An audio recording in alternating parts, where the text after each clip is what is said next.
I'm Shavita, and I'm a health and wellbeing coach, and I help people create a healthier, happier life by creating easy, simple habits during the day, during the week, during the month, during the year. So today I would like to talk about intermittent fasting.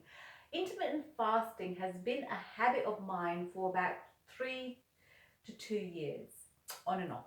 Now, the reason I started intermittent fasting was that I found myself going out normally on a weekend, eating out a couple of times on the weekend, and putting on a couple of kilos. Now, this normally happened, and usually it comes off pretty quickly.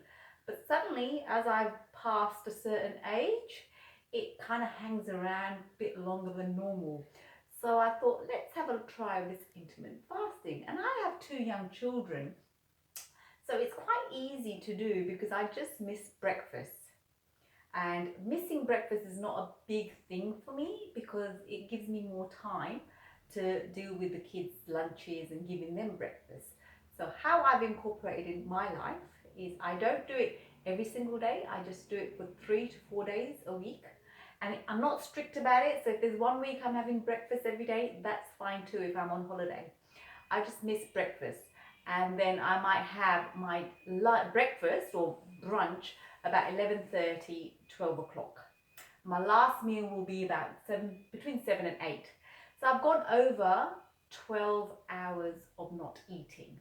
Now, by doing this, once your body stops using itself for digestion reasons, it goes into repair reasons. So it reduces insulin in your body. It also promotes human growth hormones. So it's helped with me build up my immune system, because when my stomach's clean and I have a green juice to break fast, all those nutrients are going into my body straight away on an empty stomach. Well, I do have water, but nothing else in between. So that's how intermittent fasting has helped me. There's a couple of different ways you can intermittent fast. There's a 5-2 method. So 5 days a week you eat normally, and 2 days you reduce your calorie intake to about 500 to 600 calories. I don't do that one. That one doesn't suit me. It'd be too difficult for me to do the 2 days of just having 600 calories. The main thing is going more than 12 hours of not eating. That's the main thing with intermittent fasting. Anyway, it's helped me in my life. It's saved me time. It's helped build up my immune system. It gets rid of those weekend kilos that you might put on. I save heaps of time. I don't have to think about it Monday to Wednesday, Thursday. I don't think about breakfast. So I have more time, and then I go to the gym, do my stuff, come back and break fast with a healthy meal. And automatically by doing that, I'm not even looking at my calories. I'm not calorie restricting or restricting what I'm eating during the day. I'm just not having breakfast. So if you want to try it out, do your own research, see what suits you. There's no definite rules with intermittent fasting. The main thing is just going over 12 hours of not eating, so then your body can go into repair stage. Okay, so if you've got any questions. I have one, Shavita. Oh, hey Flair. Hey, Shavita. What do you say to people that says breakfast is the most important meal of the day? We've grown up with breakfast is the most important meal of the day. I love your idea. I'm just a bit nervous about breakfast being the most important. Do you have an energy slump? Not really. In the beginning, when I first started doing it, it was mindful. I was conscious that I'm not having breakfast, I'm not having breakfast.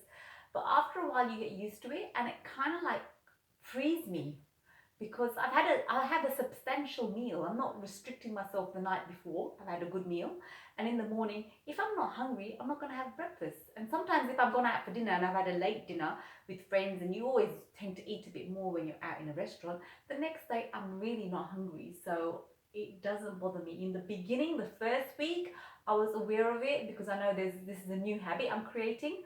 But after the first week, I actually quite look forward to not eating breakfast on Monday, Tuesday, Wednesday, and sometimes Thursday, because I feel as if I've had lots over the weekend. I just need a break from food.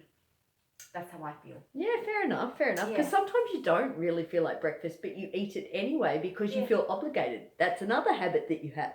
Yes. So sometimes we do things out of habit, but we're not actually hungry. So you've got to really ask yourself this question: are you hungry? Even in the evening, if you're not hungry, don't eat it. Sometimes we confuse hunger with thirst. So in the morning, I always make sure I have 2 glasses of water before doing anything, even if I'm having breakfast or not having breakfast. And that just helps hydrate me, and I feel great after that. Yeah, good. Thank you. No problems. If you've got any questions, just write them down on give me, type them up and I'll try to get back to you. But thanks for watching. See you next time. Bye.